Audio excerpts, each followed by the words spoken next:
everyone, and welcome to Cooking with Your Girl.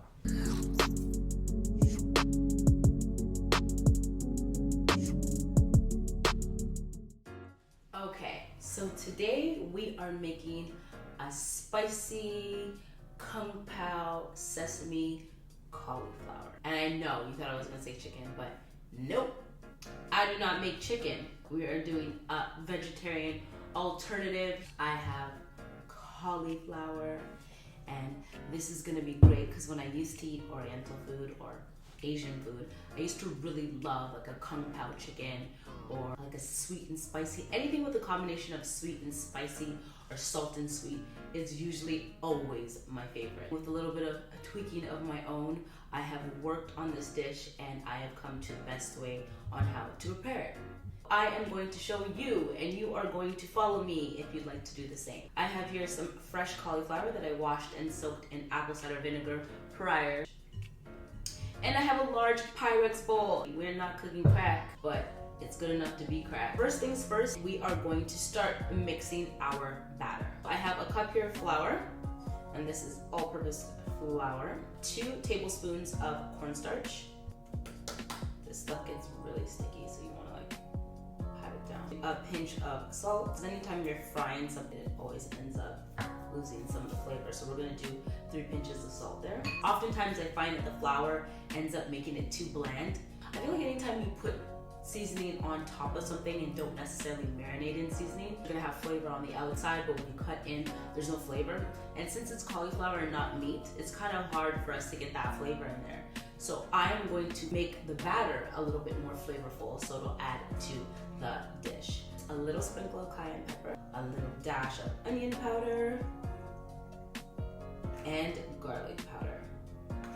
So you kind of eyeball it depending on how much flavor you like. I like flavor, so I'm just gonna make sure that there's always a flavor in my flour. And I know you're probably wondering why I need such a big bowl, but I mean, it just keeps me from getting messy. I'd rather it big. We're going to add some water. And you want your batter to be almost liquidy, but you'll probably need to use your discretion and keep adding so that you get a nice liquidy texture. So I'm gonna grab a couple more cups of these. And slowly mix it in until you get the texture that you want. I added about 2 cups of water if you wanna know exactly what I did. And I can already smell the seasoning, which is great. Our first step is going to give our dish a lot of flavor. Perfect. Now we are going to toss our cauliflower into our batter and just mix that all together. And again, I like to use a bigger bowl just so it gives me more room to gather everything, things aren't spilling over the edge. If you know anything about kitchen stuff, Pyrex is like the best glass brand. It's been around for years and it's the most reliable, I would say. When I used to live at home, we'd have like Pyrex glassware for years and years and years and years. It lasts so long and the glass is so durable. So get you some Pyrex. So now that everything is thoroughly coated, we're gonna take our pieces of cauliflower that are covered in batter and we're just gonna place them in another mixing bowl, one by one, so some of the batter can drip off. It's getting everywhere. Now we're gonna add our breadcrumb. I like to use an Italian seasoned breadcrumb just because it has a lot more flavor. Add your breadcrumb as you go.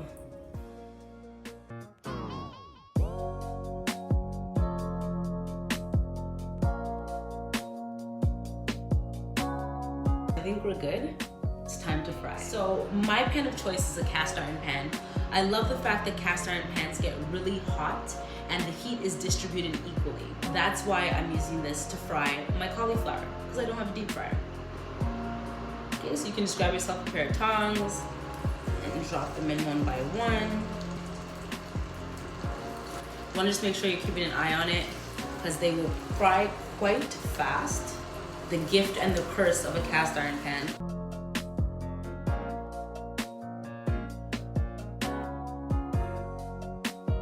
Okay, so now we're back and we're going to make our sauce. This sauce is like the best part. It is so delicious, and like immediately when you put the sesame oil in and the ginger, your mouth already starts to water. Using a saucepan. Once your pan starts to get a little hot, we're gonna add our first ingredient, which is 1 tablespoon of sesame oil. This cooktop, I hate it. It's already smoking, but we're gonna make this happen. Now we're gonna add in our ginger.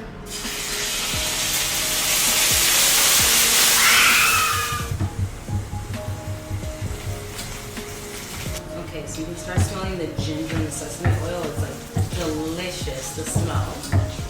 And we're just gonna add our garlic in. When it starts to caramelize and get a little bit brown, we're gonna add in our soy sauce. So I have here 4 tablespoons of soy sauce. I have 3 tablespoons of light soy sauce and 1 tablespoon of dark. What I love about dark soy sauce, it has a sweetness to it. So you always wanna make sure you have in your pantry light soy sauce and dark soy sauce. And as that starts to bubble up a little bit, rice wine vinegar. And I have in here 3 tablespoons of Thai chili sauce and 1 tablespoon of honey. And we're just gonna keep stirring and stirring.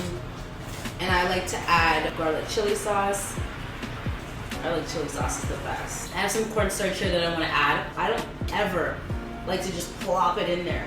It starts to clump and you can't even it out to get it smooth. So I like to add equal parts of water in a little ramekin like this and stir it together before I put it into my sauce. If you're ever thinking about putting the cornstarch in directly, it's a disaster. Don't do that. And no one will ever tell you that. I'm gonna tell you that. I have 1 tablespoon of cornstarch. I'm gonna add another tablespoon of water, mix it together and pour it into our sauce. Okay, so we got that there. So just make sure it breaks down completely and turns into like a milk. There you go. Now you wanna gradually add that in while you're stirring. And what the cornstarch does is it thickens your sauce. You can also use flour if you prefer that, but growing up my mom always used cornstarch, so that's what I use. I think it's like an Asian thing, although I'm not Asian, but. Okay, so our sauce is perfect consistency, nice and creamy. All right, so we're gonna turn our stove off and we're gonna remove our sauce from the heat. And now it's just time to toss the sauce. So we have the sauce from our pan, and we're literally just gonna pour it on. And now at this point, I literally just like toss it. I really don't want to. Okay, let's just mix. And now I'm just gonna plate it. We are gonna garnish with a little bit of sesame seeds and some scallion, green onion that I just chopped up earlier.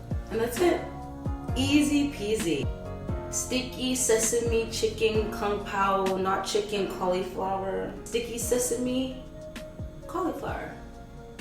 That doesn't really rhyme, but they should have bars. It's got that sweet, that tang, that spice, patang.